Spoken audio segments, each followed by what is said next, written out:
ഭാര്യയെ വെട്ടിപ്പരിക്കേൽപ്പിച്ച ഭർത്താവ് തൂങ്ങി മരിച്ചു. കാഞ്ഞങ്ങാട് കടപ്പുറം ബാവാനഗർ ഇല്യാസിലെ ഇബ്രാഹിമിനെയാണ് തൂങ്ങി മരിച്ച നിലയിൽ കണ്ടെത്തിയത്. തലയ്ക്ക് വെട്ടേറ്റ് ഗുരുതരമായി പരിക്കേറ്റ ഭാര്യ മറിയത്തെ മംഗളൂരുവിലെ സ്വകാര്യ ആശുപത്രിയിൽ പ്രവേശിപ്പിച്ചു. കാഞ്ഞങ്ങാട് കടപ്പുറം ബാവാനഗറിൽ ഭാര്യയെ വെട്ടിപ്പരിക്കേൽപ്പിച്ച് ഭർത്താവ് തൂങ്ങി മരിച്ച സംഭവം നാടിനെ നടുക്കി. ബാവാനഗർ ഇല്യാസിലെ ഇബ്രാഹിമാണ് ഭാര്യ മറിയത്തെ വെട്ടിപ്പരിക്കേൽപ്പിച്ച ശേഷം തൂങ്ങി മരിച്ചത്. ഇന്ന് രാവിലെ വീടിന് സമീപത്തെ മരത്തിലാണ് ഇബ്രാഹിമിനെ തൂങ്ങി മരിച്ച നിലയിൽ കണ്ടെത്തിയത്.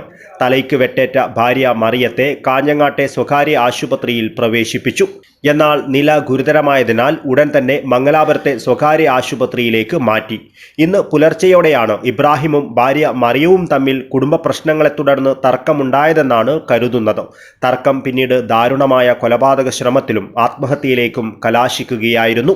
ഹൊസ്ദുർഗ് പോലീസ് സ്ഥലത്തെത്തുകയും പ്രാഥമികാന്വേഷണം നടത്തുകയും ചെയ്തു.